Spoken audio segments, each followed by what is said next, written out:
जब भी किसी देश में फ्रीडम की बात की जाती है तो उसमें सबसे इंपॉर्टेंट चीज होती है equality. Equality as citizens, equality in society, equality in justice. और इंडिया में हमें सुनिश्चित करती है सुप्रीम कोर्ट। और एज ए सिटीजन हमें इसके बारे में बेसिक जानकारी होनी चाहिए। तो हेलो गाइस, आप देख रहे हैं बेसिक ज्ञान और इस वीडियो में हम बात करने वाले हैं सुप्रीम कोर्ट के बारे में। जैसा कि हम जानते हैं, इंडियन गवर्नमेंट के 3 मेन ऑर्गन्स हैं, लेजिस्लेटिव, एग्जीक्यूटिव और जुडिशरी। एक डेमोक्रेसी में सबसे इंपॉर्टेंट चीज होती है इन 3 ऑर्गन्स में पावर्स का इक्वल डिस्ट्रीब्यूशन होना। इसलिए इन्हें 3 पिलर्स ऑफ डेमोक्रेसी भी कहा जाता है। जुडिशरी का सबसे मेन काम होता है कॉन्स्टिट्यूशन में जो लिखा हुआ है उसका पालन करना, और लेजिस्लेटिव और एग्जीक्यूटिव पे नजर रखना कि वो भी उनका पालन करें। इंडिया में इंडिपेंडेंट इंटीग्रेटेड जुडिशियल सिस्टम है। इंडिपेंडेंट यानी ये किसी एग्जीक्यूटिव या लेजिस्लेटिव ब्रांच के अंडर नहीं आता, उससे इंडिपेंडेंट होता है।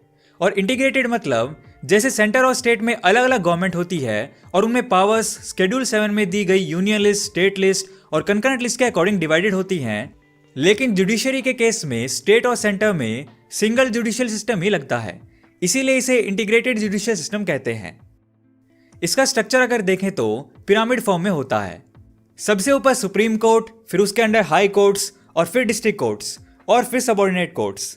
सबऑर्डिनेट कोर्ट की जजमेंट अगर किसी को पसंद नहीं आती है तो वो अपना केस लेकर जा सकता है डिस्ट्रिक्ट कोर्ट। अगर डिस्ट्रिक्ट कोर्ट का भी जजमेंट अच्छा ना लगे तो वो जाता है हाई कोर्ट, और अगर हाई कोर्ट का भी डिसीजन पसंद ना आए तो वो जा सकता है सुप्रीम कोर्ट। और सुप्रीम कोर्ट ने जो डिसीजन दे दिया वो फाइनल डिसीजन होता है। सुप्रीम कोर्ट का डिसीजन सभी हाई कोर्ट्स और लोअर कोर्ट्स पे लागू होता है, और हाई कोर्ट्स का डिसीजन उनके अंडर आने वाले डिस्ट्रिक्ट कोर्ट्स पर लागू होता है, और सिमिलरली डिस्ट्रिक्ट कोर्ट का अपने अंडर आने वाली सबऑर्डिनेट्स कोर्ट पर। कोर्ट्स की संख्या की अगर बात करें तो इंडिया में एक सुप्रीम कोर्ट है, टोटल 25 हाई कोर्ट्स हैं। कुछ हाई कोर्ट्स के अंडर 2 से 3 स्टेट्स आते हैं और टोटल 672 डिस्ट्रिक्ट कोर्ट्स हैं। सुप्रीम कोर्ट इंडिया की सबसे एपेक्स कोर्ट है। ये न्यू दिल्ली में लोकेटेड है। इसके स्ट्रक्चर की अगर बात करें तो इसमें टोटल मैक्सिमम जजेस की लिमिट फिलहाल 34 की है, जिसमें से एक CJI, chief justice of India और बाकी 33 अदर सुप्रीम कोर्ट जजेस। यानी सुप्रीम कोर्ट में आने वाली सभी केसेस में जस्टिस यानी न्याय की जिम्मेदारी सिर्फ इन 34 जजेस के ऊपर होती है। इसलिए इन जजेस की अपॉइंटमेंट का प्रोसीजर बहुत इंपॉर्टेंट होता है। इस प्रोसीजर में कई बार बदलाव हो चुके हैं। अभी फिलहाल जो प्रोसीजर अपनाया जाता है वो है कोलिजियम का। इस प्रोसीजर में जब भी सुप्रीम कोर्ट के जज की वैकेंसी फिल करनी होती है तो chief justice of India 4 senior most supreme court के जजेस की कोलिजियम की राय लेते हैं एलिजिबल कैंडिडेट्स के बारे में कि किसे सुप्रीम कोर्ट का जज अपॉइंट किया जाए। किसी कैंडिडेट के लिए अगर कोलिजियम के इवन 2 मेंबर भी मना कर देते हैं तो उन्हें रिजेक्ट कर दिया जाता है। जिन कैंडिडेट्स के लिए कोलिजियम सहमत होती है फिर उनका नाम सीजेआई भारत के प्रेसिडेंट को रिकमेंड करते हैं, और फिर प्रेसिडेंट उन्हें अपॉइंट करते हैं और ओथ दिलाते हैं। सुप्रीम कोर्ट के जजेस की अपॉइंटमेंट में सीजेआई के रोल की वजह से सीजेआई की पोजीशन जुडिशरी में बहुत इंपॉर्टेंट होती है। सीजेआई का कोई फिक्स टर्म नहीं होता। सीजेआई की पोस्ट से रिटायरमेंट का क्राइटेरिया होता है एज।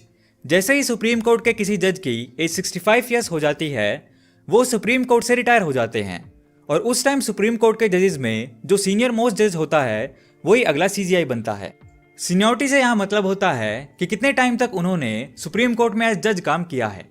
वो भी अगर किन्हीं 2 जजेस का सेम हो जाए तो फिर उनके करियर में एज ए हाई कोर्ट जज उनका एक्सपीरियंस देखा जाता है।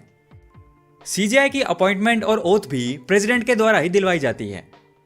सुप्रीम कोर्ट का जज बनने के लिए मिनिमम एलिजिबिलिटी क्राइटेरिया होता है वो इंडिया का सिटीजन होना चाहिए, 5 साल एज ए हाई कोर्ट के जज का एक्सपीरियंस या 10 साल का हाई कोर्ट में वकील का एक्सपीरियंस होना चाहिए। सुप्रीम कोर्ट के जजेस बहुत बड़े बड़े केसेस में अपने जजमेंट्स देते हैं, जिनमें कई बार केसेस सरकार के खिलाफ भी हो सकते हैं। इन केसेस में जजेस बिना किसी डर के इंडिपेंडेंटली अपनी ड्यूटी कर पाएं, इसलिए उनके रिमूवल के प्रोसीजर बहुत ही मुश्किल बनाया गया है। सुप्रीम कोर्ट के जजेस को रिमूव करने के लिए दोनों हाउसेज लोकसभा और राज्यसभा में स्पेशल मेजोरिटी की जरूरत पड़ती है।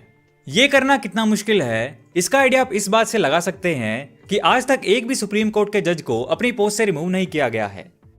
अपॉइंटमेंट के बाद अब बात करते हैं सुप्रीम कोर्ट के जुरिस्डिक्शन और पावर्स की, यानी क्या क्या उनके अधिकार क्षेत्र में आता है। सुप्रीम कोर्ट के जुरिस्डिक्शन को इन 7 कैटेगरीज में देखा जा सकता है: original, writ, appellate, advisory, court of record, judicial review और अदर पावर्स। अब एक एक करके इनके बारे में बात करते हैं। ओरिजिनल जुरिस्डिक्शन मतलब जिन केसेस में सुप्रीम कोर्ट सीधा सुनवाई करता है। इनमें आते हैं वो केसेस जिनमें किन्हीं कारणों की वजह से स्टेट और सेंटर के बीच में कानूनी प्रक्रिया से रिलेटेड मतभेद हो जाते हैं। इन मामलों में सिर्फ सुप्रीम कोर्ट में ही सुनवाई हो सकती है।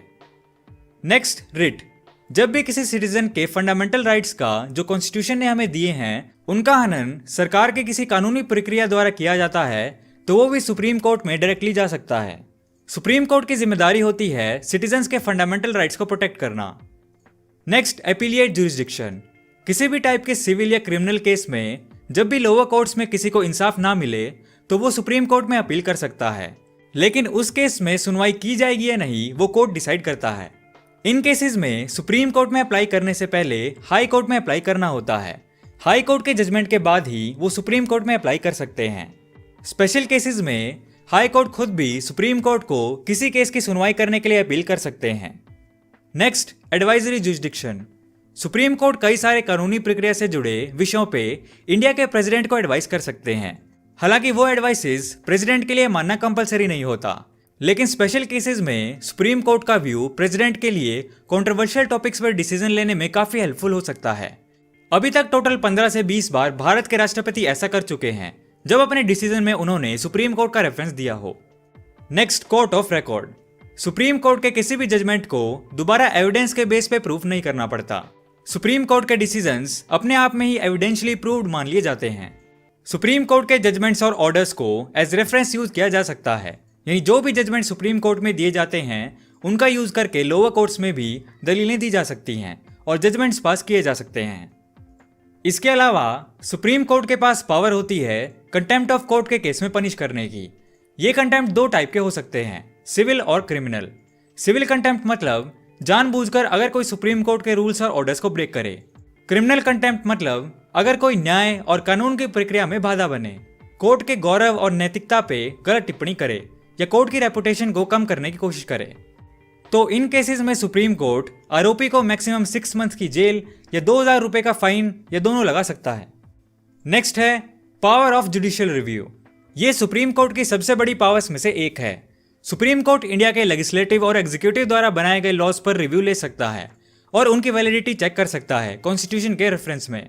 अगर सुप्रीम कोर्ट किसी लॉ को कॉन्स्टिट्यूशन के अगेंस्ट पाता है तो वो उन्हें नल एंड वॉइड यानी खारिज कर सकता है। कॉन्स्टिट्यूशन द्वारा सुप्रीम कोर्ट को मिली इस पावर की वजह से ही सुप्रीम कोर्ट कॉन्स्टिट्यूशन को प्रोटेक्ट कर पाता है। इसीलिए सुप्रीम कोर्ट को कस्टोडियन ऑफ द कॉन्स्टिट्यूशन भी कहा जाता है। इसके अलावा सुप्रीम कोर्ट के पास और भी कई सारी पावर्स होती हैं। वो अपने ही पुराने जजमेंट्स को भी रिव्यू कर सकते हैं। सुप्रीम कोर्ट कॉन्स्टिट्यूशन को डिफाइन करता है।